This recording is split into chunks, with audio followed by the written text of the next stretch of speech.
दोस्तों, आज मैं एक आपको प्रेरक प्रसंग बता रहा हूँ। जैसा कि आपको पता है, मैं जितना भी वीडियो डालता हूँ वो ज़िंदगी में काम आने वाली चीज़ें ही बताता रहता हूँ। तो एक और प्रेरक प्रसंग बता रहा हूँ, वो ध्यान से सुने और उस चीज़ पे मनन करें।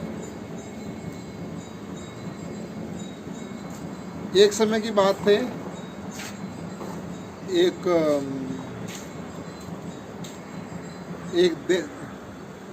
देवासी और उसकी औरत थे।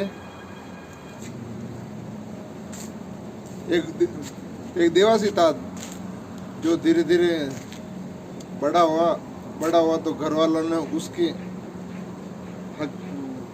सगाई सगमन की बातें करने लगे। फिर उन्होंने उस देवासी की एक जगह शादी कर दी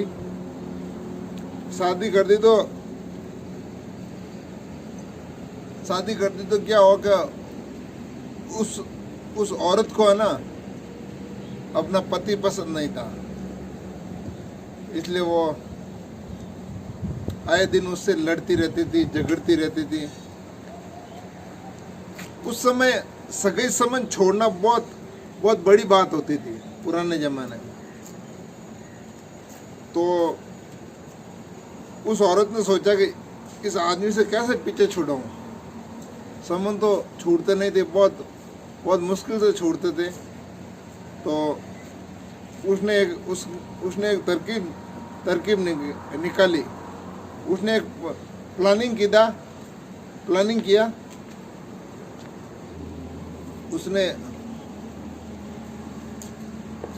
उसने सोचा कि कैसे मतलब मैं अपने पति से छुटकारा पाऊं।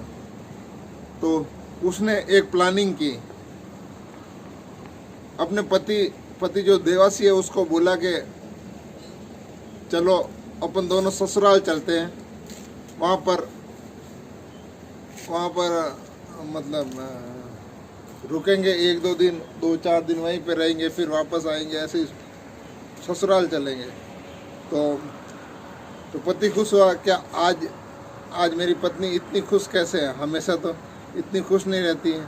उसने हाँ भर दी और वो दोनों जने ससुराल के लिए चल पड़े। मतलब देवासी बोले कि मेरे ससुराल ले जा रहा है, मतलब दोनों मतलब खुश हुए और अपने ससुराल चल पड़े। मतलब देवासी अपने ससुराल चल पड़ा। तो रास्ते में जा रहे थे, वो पैदल ही जा रहे थे। उस समय साधन नहीं थे। तो पर वो रास्ते में जा रहे थे तो उनको प्यास लगी। तो आसपास देखा तो एक बावड़ी थी, तो बावड़ी पे रुके।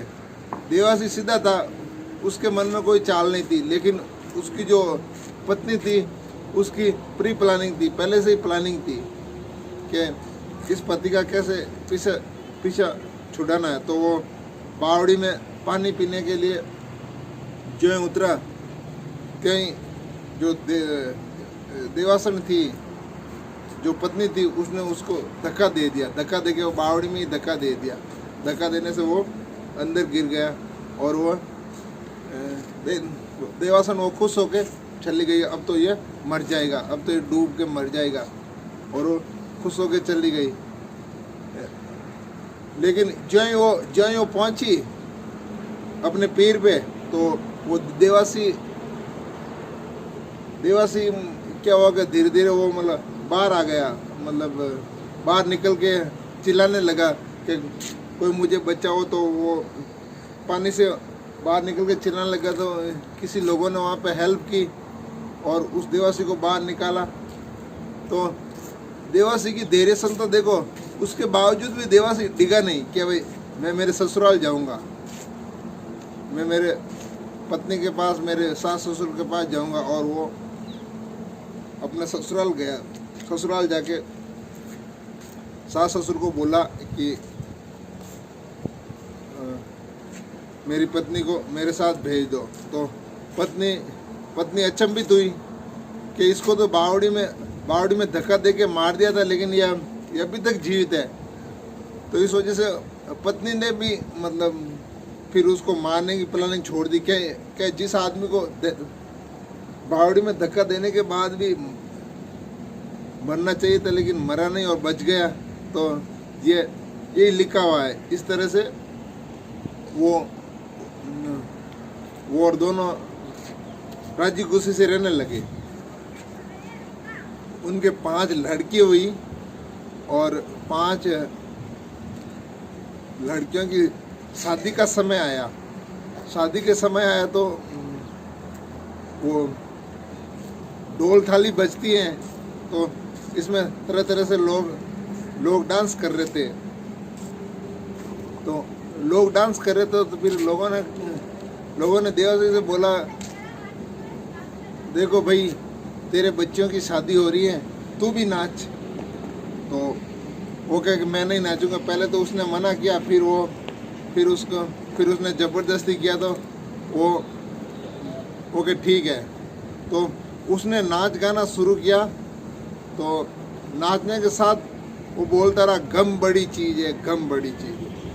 तो लोग यार ये क्या बात है। वो नाचता जाता है और बोलता जाता है कि भाई गम बड़ी चीज़ है, गम बड़ी चीज़ है। तो लोगों ने क्या, ये क्या लफड़ा यार, ये क्या बोला, क्या गम बड़ी चीज़ है, गम बड़ी चीज़ है।